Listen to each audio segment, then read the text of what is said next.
अरे बानी बेटा, बेटा वो वैष्णो देवी वाली चेन मिली जय की कि नहीं? नहीं मासी, मैंने रूम में चेक कर लिया लेकिन नहीं मिला। अब आप चिंता मत कीजिए, मैं अभी फोन करके पता लगाती हूँ। हाँ।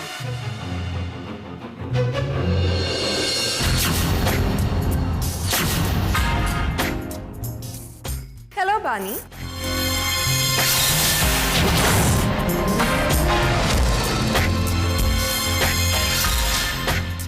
जैसे कहना रोशनी आई है। वो तो ऑफिस चले गए हैं। जय इतनी जल्दी ऑफिस चला गया? दादी, हे माय गॉड, मासी आप थी। जय ने तो मुझे बताया ही नहीं कि आप लोग यहाँ हैं, वरना मैं पहले ही आ जाती। बस ठीक है ठीक है। मासी जी, आप तो मुझे इजाजत देंगी ना आपके पैर छूने की?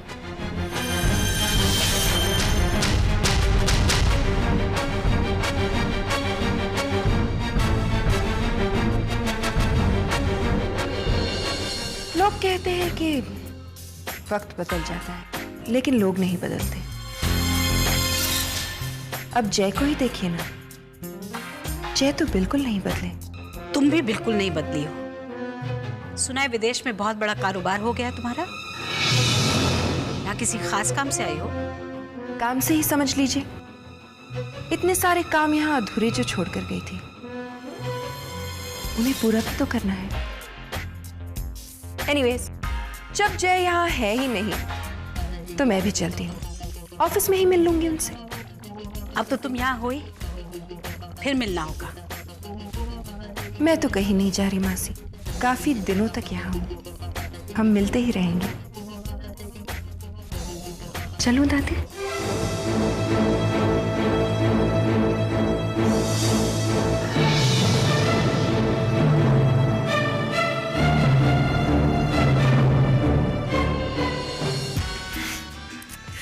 I'm just so silly. बानी, देखो ना, जिस काम के लिए आई थी वो काम तो करना ही भूल गई।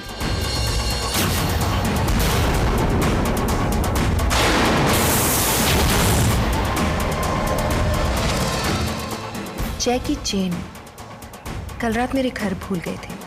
लो,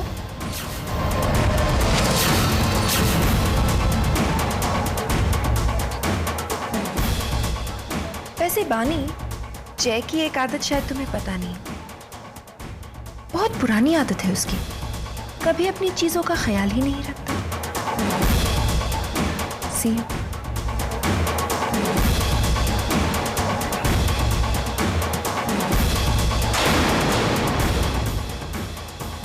बानी, इधर आओ।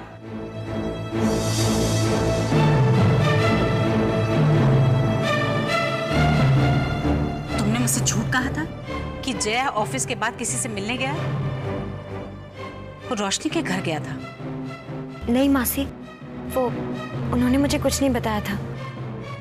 मासी, ये रोशनी जी कौन है?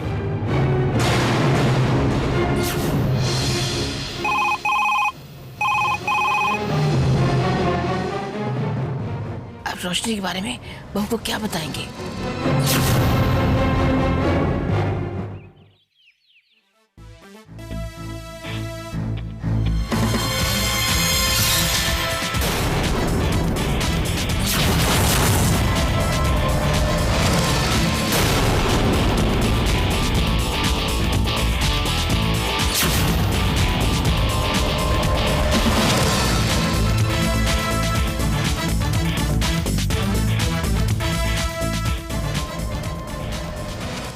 कहाँ खोए हुए हो जय?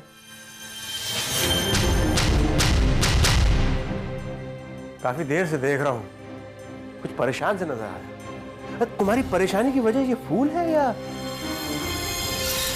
रोशनी का वापस लौटना? क्या कहना चाह रहे हो? तुम अच्छी तरह जानते हो जय मैं क्या कह रहा हूँ। ये फूल रोशनी ने भिजवाए ना जय? तो उससे क्या फर्क पड़ता? दोस्त है मेरी। कल रात 3 बजे तक तुम इस दोस्त के साथ थे। क्या शायद तुम भूल रहे हो कि तुम शादीशुदा हो?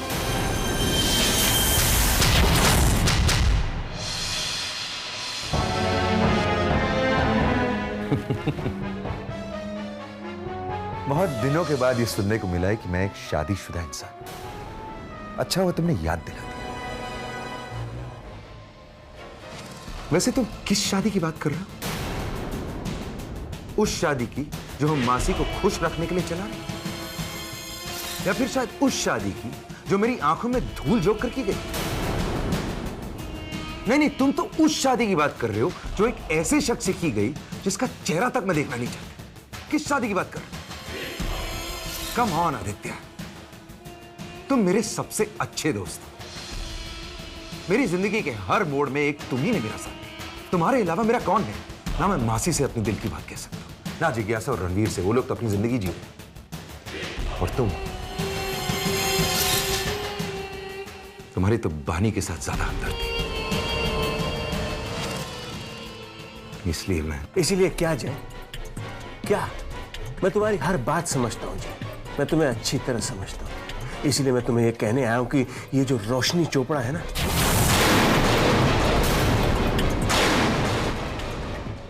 खैर उसे तुमसे ज्यादा कौन जानता है।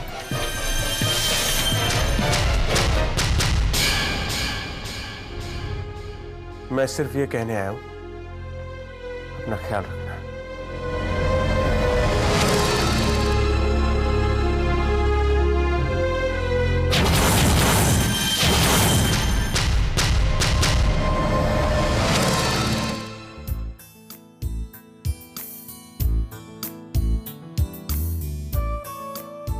इतनी सुबह सुबह तैयार होके कहाँ जाने की तैयारी हो रही है? अब इतनी सुबह भी नहीं है डार्लिंग, सुबह के 10 बज रहे हैं।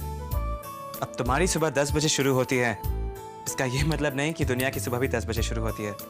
लेकिन आज तो संडे है, आज छुट्टी का दिन है।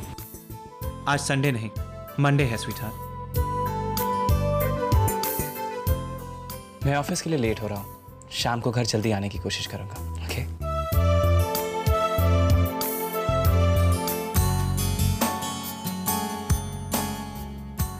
तुम्हारे बिना पूरा दिन कैसे काटूंगी मैं? मुझे भी तो पूरा दिन तुम्हारे बगैर काटना है माला। पता नहीं ऑफिस में तुम्हारे बगैर मन लगेगा भी या नहीं। कोई बात नहीं, जब तुम्हारी जॉब सेटल हो जाए तो हम तुम्हारे ऑफिस के पास ही एक घर ले लेंगे। ये तुम क्या कह रही हो पिया? मैं कुछ गलत नहीं कह रही हूँ पुष्कर, मुझे भी तो अपनी स्पेस चाहिए। और फिर अब तुम्हारी नई जॉब लग गई है, कुछ ही दिनों में तुम अपने ऑफिस वालों से एक नए घर के लिए पूछ सकते हो, और नहीं भी तो हम एक घर ले लेंगे। मैं घर खरीदने के लिए नहीं, सिर्फ किराए पर लेने के लिए कह रही हूँ। पुष्कर, हमें अपनी जिंदगी अपनी तरीके से शुरू करनी चाहिए।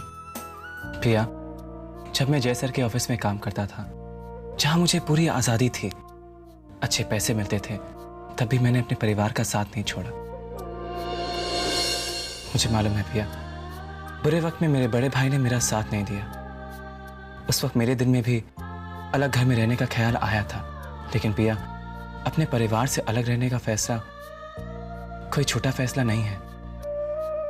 मैं जानता हूं अपने से दूर रहकर आजादी तो मिलती है, लेकिन अगर अपनों का छांव नजर ना आए तो जिंदगी बहुत अकेली हो जाती है पिया।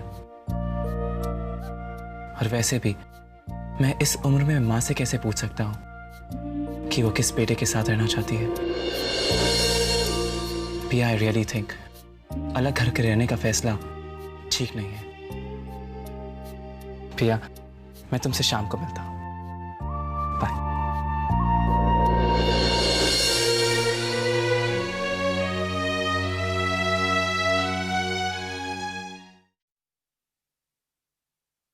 अंकल, ये फाइल पे आपके साइन चाहिए।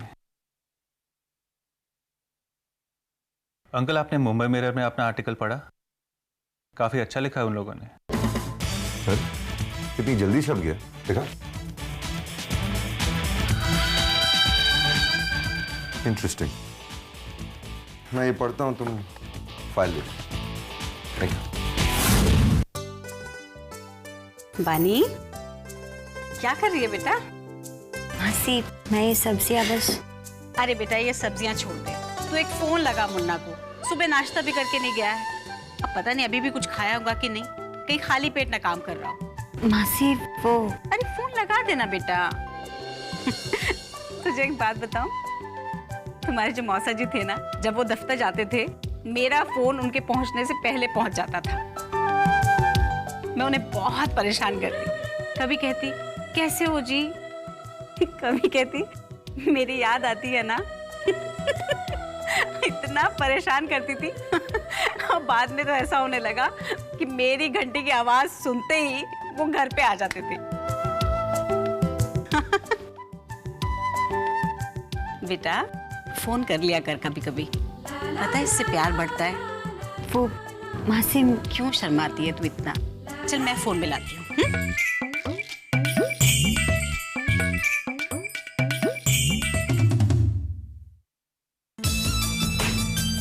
बेल जा रही है, आ जल्दी बात कर।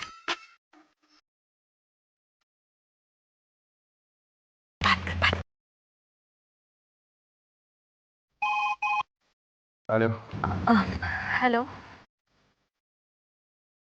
मैं बोल रही हूँ। जो भी कहना है जल्दी कहो, मुझे काम। वो मैंने बताने के लिए फोन किया कि मैं अपने हाथ से आपके लिए खाना बना रही हूँ। अगर अपने हाथों से बना रही हो तो तुम ही खा लो, मुझे काम करने दो।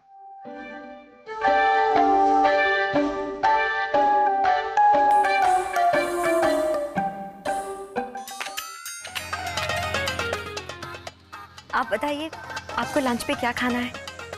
ठीक है, मैं आपके लिए पनीर मखनी बना दूंगी। अब आपको मेरी याद आ रही है? मुझे भी। क्यों, आप मेरे साथ लंच नहीं कर पाएंगे?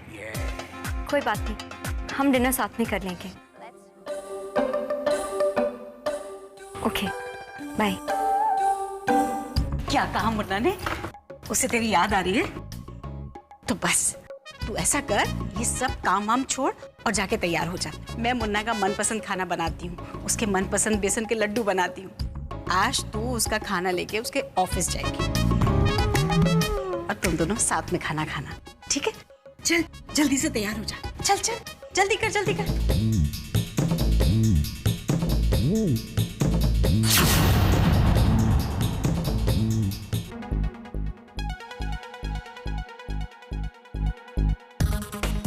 Wow, breakfast.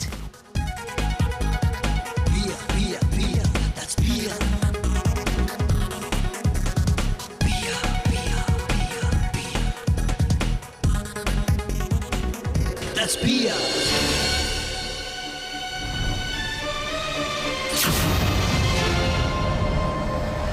ये क्या कर रही हो तुम?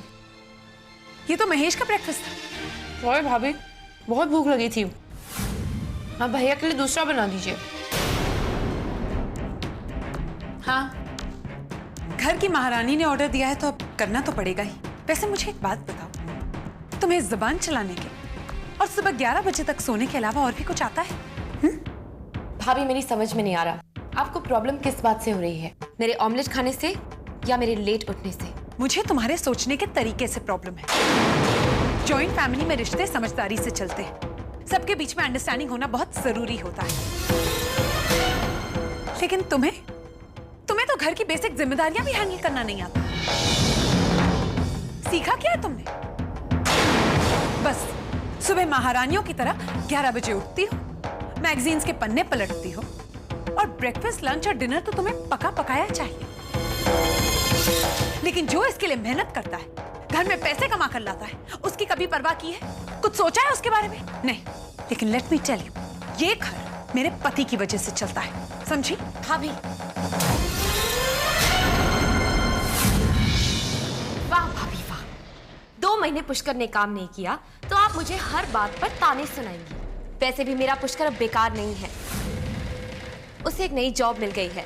और अगर आप इतनी जल्दी भूल गई हैं तो मैं आपको याद दिला दूं कि अब तक ये घर आपके पति नहीं पुष्कर चलाता था।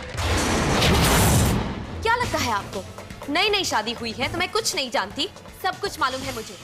अरे आपके पति ने आज तक किया ही क्या है? छोटा भाई होने के बावजूद भी पुष्कर ये घर चलाता है। बड़े भैया को जॉब भी दिलाई है पुष्कर ने। और आप कह रही हैं कि भाभी पुष्कर पर किसी का एहसान नहीं है। इसलिए ये मत समझिए कि मैं आपकी बातों के नीचे दब जाऊंगी। इस घर में आज तक जो भी कमाया है पुष्कर ने कमाया है। अरे मैंने 2 अंडे का ऑमलेट क्या खा लिया? क्या आप मुझे ताने सुना रही हैं? भैया के ब्रेकफास्ट की इतनी ही चिंता है तो 50 रुपए दे दीजिए उन्हें, ऑफिस की कैंटीन में ब्रेकफास्ट कर लेंगे।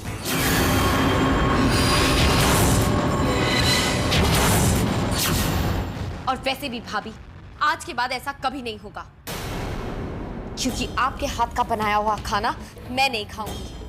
अपने लिए और पुष्कर के लिए मैं होटल से खाना मंगवाऊंगी। इसी बहाने आप 1 घंटा ज्यादा सो लेना, शायद आपका दिमाग ठीक हो जाए और मिजाज भी। या मेरी वाइफ से किस तरह बात कर रही हो तुम? अरे भैया, मैं तो इनसे बात करना ही नहीं चाहती, लेकिन आप मुझे नहीं, पहले इन्हें समझाइए, क्योंकि अगर ये बात करेंगी तो जवाब तो देना पड़ेगा।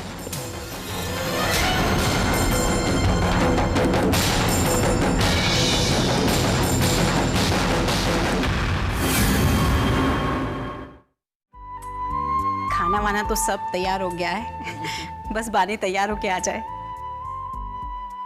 बहुत टाइम लगा रही है ना तैयार होने में। दोनों में बहुत प्यार है ना बीजी। हाँ बिल्लो, लेकिन अगर जय ऑफिस में नहीं मिला तो कैसे लगेगा उसे? अरे नहीं बीजी, वो ऑफिस में ही है। अभी तो बानी से बात हुई है फोन पे।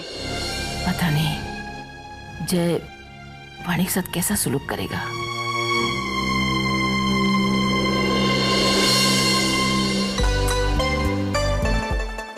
कितनी प्यारी लग रही है मेरी बच्ची। बड़ी सोहनी लग रही कुड़ी। अच्छा वानी, ऐसा करते हैं, मैं और बीजी भी तेरे साथ चलते हैं। हम क्या करेंगे, तुझे ऑफिस में छोड़ देंगे, फिर हम लोग शॉपिंग पे चले जाएंगे। आज मेरा बेटा बहुत खुश होगा। उसकी पसंद का खाना है, उसकी पसंद के बेसन के लड्डू हैं और उसकी पसंद की बानी। अरे रोज अकेले खाना खा खा के बोर हो गया होगा। आज जब मेरी बेटी पहुंचेगी ना तो बहुत खुश हो जाएगा। चलो फिर देर नहीं करते, जल्दी निकलते हैं। हाँ?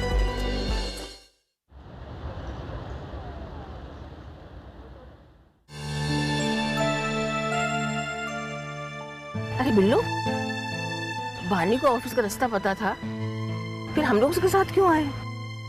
बीजी, मैंने बानी को दुनियादारी समझाने का फैसला किया है।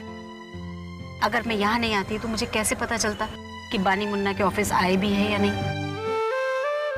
तुम वाणी को क्या संस्कार दोगी? वाणी की जिंदगी में तो प्यार लिखा ही नहीं है। बीजी, हाँ क्या सोचने लगी? कुछ नहीं, मैं सोच रही थी कि तू क्या दुनियादारी सिखाना चाह रही थी। पता नहीं बीजी, पर मुझे कुछ ठीक नहीं लग रहा है। क्या मतलब है तेरा? आप तो जानती है ना, वो रोशनी चोपड़ा वापस आ गई है। हाँ, मुझे भी समझ में नहीं आ रहा ये रोशनी चोपड़ा वापस क्यों आई है। वही तो, इसलिए मैंने फैसला किया है कि मैं बानी का साथ दूंगी। बहुत नादान है वो, दुनियादारी की समझ नहीं है उसे। आप जानती हैं ना, बानी और मुन्ना के बीच में कितना प्यार है। मैं इस प्यार के बीच में किसी को नहीं आने दूंगी। इस पे किसी की आंच नहीं आने दूंगी मैं।